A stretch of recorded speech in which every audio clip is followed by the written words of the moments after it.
박성민 목사의 매일 큐티 묵상입니다. 욥기 37장 1절로 24절입니다.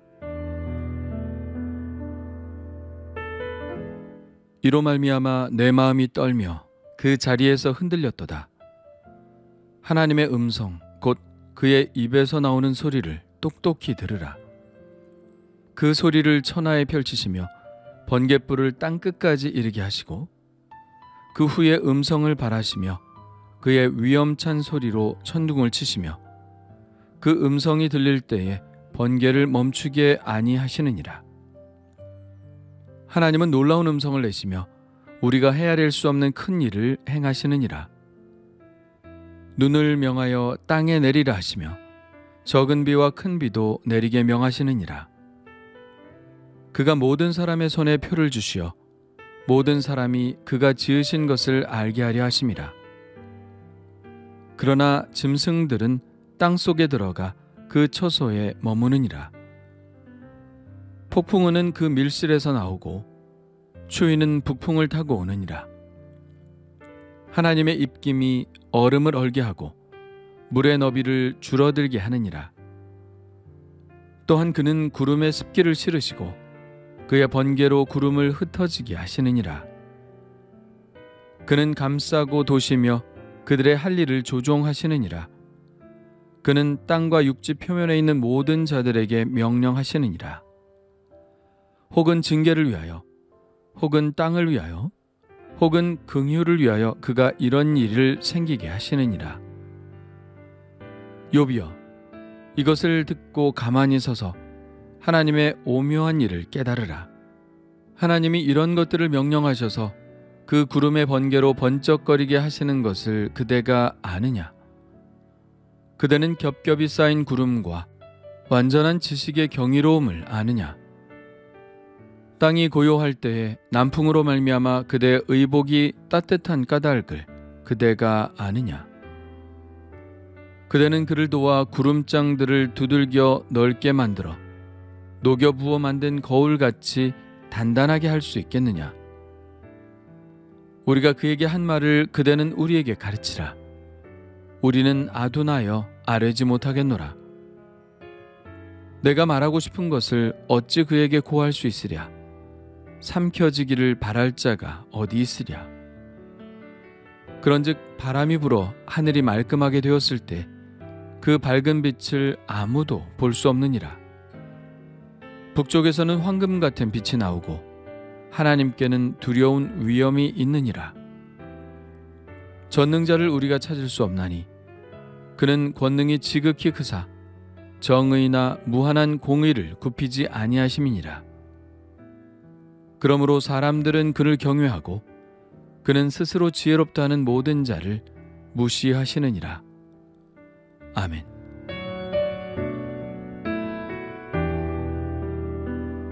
엘리후의 꽤 긴 마지막 연설의 끝부분입니다. 그는 하나님의 위대하심에 인간은 감히 겨룰 수 없다는 것으로 결론을 내고 있습니다. 그러니 욥은 감히 하나님께 따질 생각을 하지 말라는 것이죠.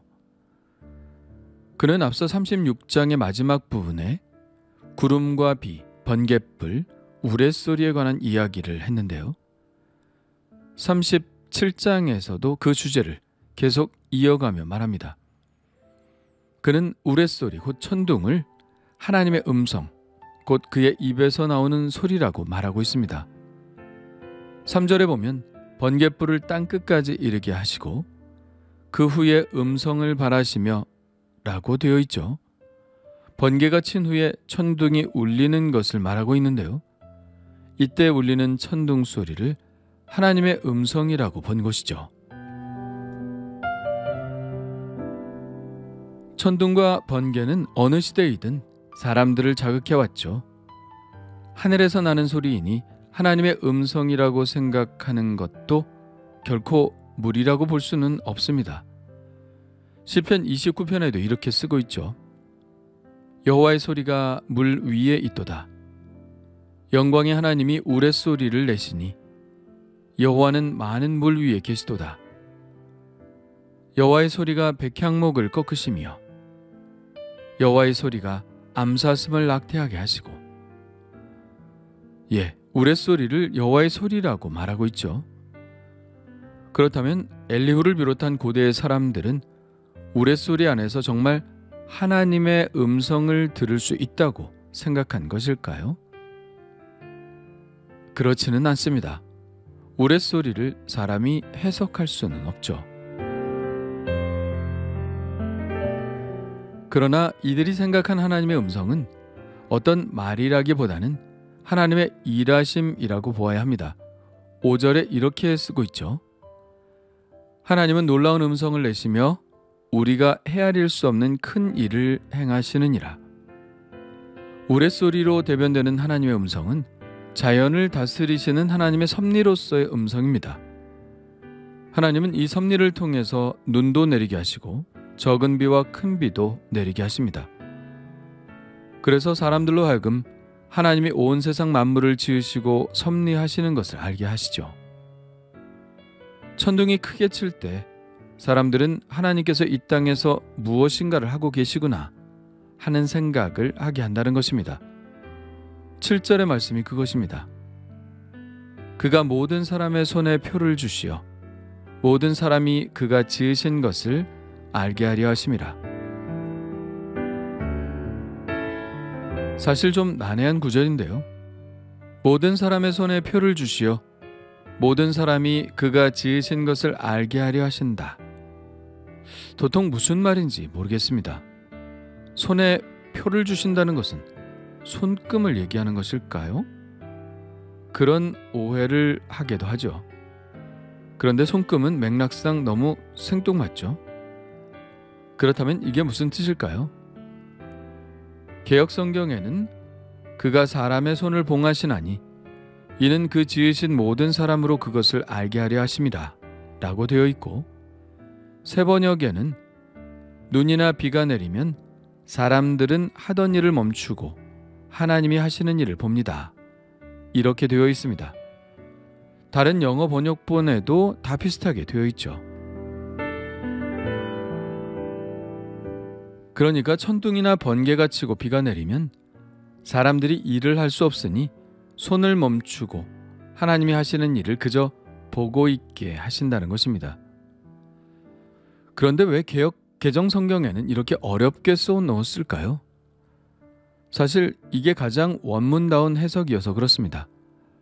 다른 번역본들은 의역이 들어간 것이죠. 원문은 이런 겁니다. 손에 표를 준다는 것은 편지의 인장과도 같고 지금으로 말하면 우표와도 같죠. 당사자 외에는 뜯어보면 안 된다는 뜻이 들어있는 표입니다. 여기에서 바로 봉한다는 의미가 나왔고 손을 봉하니 일을 멈추고 쉰다는 의미가 나온 것이죠. 그렇게 해석할 때 이어지는 8절도 자연스럽습니다. 비가 오고 천둥이 치면 사람들이 일을 멈추고 쉬듯이 짐승들도 땅속에 들어가 그 처소에 머물게 되죠. 엘리후는 계속해서 놀라운 자연현상에 대해서 말하고 있는데요. 폭풍우와 북풍에 대해, 얼음이 어는 것에 대해, 구름과 비에 대해 말합니다. 11절에 하나님이 구름에 습기를 실으시고 그의 번개로 구름을 흩어지게 하신다는 표현이 재미있죠. 습기로 무거워진 구름에 하나님이 번개의 화살을 쏘셔서 비가 되어 흩어지게 하신다는 말씀입니다. 이것은 과학적인 표현이라기보다는 시적인 표현에 가깝죠. 결국 이러한 놀라운 자연현상들은 하나님의 섭리 가운데 일어나는 것인데요. 그는 하나님의 섭리의 목적에 대해서 이렇게 말합니다. 혹은 징계를 위하여, 혹은 땅을 위하여, 혹은 긍휼을 위하여 그가 이런 일을 생기게 하시느니라. 자연현상을 통하여 말씀하시는 하나님의 말씀이 무엇인지 정확하게 알 수는 없지만 하나님은 이런 것들을 통하여 사람을 징계하시기도 하시고 땅에 은택을 베풀기도 하시며 또 긍휼을 베풀기도 하신다는 것입니다. 어떻게 그 일이 일어나는지, 무슨 목적으로 그 일을 행하시는지는 연약한 인간은 알 수 없지만 하나님은 당신의 선하신 뜻 가운데 일하고 계신다는 것입니다. 그러면서 엘리후는 마지막으로 욥에게 이 오묘한 일을 깨달으라고 말합니다. 그리고는 다그치듯 반복된 질문을 하고 있죠. 어떤 질문인가요? 그대가 아느냐? 라는 질문이죠. 하나님이 이 놀라우신 섭리 가운데 욥이 아는 것이 있으면 한번 대답해 보라는 것입니다. 가령 18절은 이렇게 묻습니다. 그대는 그를 도와 구름장들을 두들겨 넓게 만들어 녹여 부어 만든 거울같이 단단하게 할 수 있느냐? 이것은 하늘을 말하는 것인데요. 파란 거울 같은 넓디 넓은 이 궁창을 내가 펴서 만들 수 있느냐고 묻고 있죠. 엘리후의 말은 내가 할 수 없다면, 내가 대답할 수 없다면, 내가 알 수 없다면 입을 다물고 있으라는 것입니다. 놀라우신 하나님 앞에 우리는 입을 다물 수밖에 없다는 것이죠. 23절은 이렇게 말합니다. 전능자를 우리가 찾을 수 없나니. 욥이 하나님을 만나 단판을 지어야겠다는 생각을 버리라는 것이죠. 그는 권능이 지극히 크사 정의나 무한한 공의를 굽히지 아니하심이라. 하나님과 겨루어 이길 사람은 아무도 없다는 것입니다. 그러니까 하나님과 사람과의 관계는 24절과 같아야 한다는 것인데요. 그러므로 사람들은 그를 경외하고 그는 스스로 지혜롭다 하는 모든 자를 무시하시느니라. 그러니까 위대하신 하나님 앞에서 사람들은 그저 하나님을 경외할 뿐이며 그렇지 않고 스스로를 지혜롭다고 주장하는 사람은 하나님이 거들떠보지도 않으신다는 것입니다. 욥에게 하는 말이죠. 하나님의 위대하심 앞에 아무 말 하지 말고 스스로 의로운 채도 하지 말고 잠잠히 있으라는 것입니다. 자, 이 엘리후의 결론에 대해 욥은 무슨 말을 하고 있나요? 아니요, 아무 말도 하지 않습니다. 그렇다면 욥은 엘리후의 말대로 하고 있는 것일까요? 이제 엘리후의 말에 수긍하여 입을 다물고 있는 것인가요? 그런 것 같지는 않습니다. 욥은 여전히 하나님으로부터 옳다 여김을 받기를 원하고 있는 것 같죠. 그렇다면 이제는 하나님의 말씀만 남은 것 같습니다. 욥이 그토록 바라고 원하던 하나님과의 대면이 이제 38장부터 이루어지죠. 하나님은 과연 욥에게 어떤 말씀을 하실까요? 욥이 옳다고 인정해 주실까요? 오늘은 엘리후의 마지막 결론을 우리가 보았는데요. 하나님과 겨루어 이길 사람은 아무도 없으니 하나님 앞에서 그 어떤 말도 하지 말아야 한다. 그러나 과연 하나님이 엘리후의 이 결론을 지지하실까요?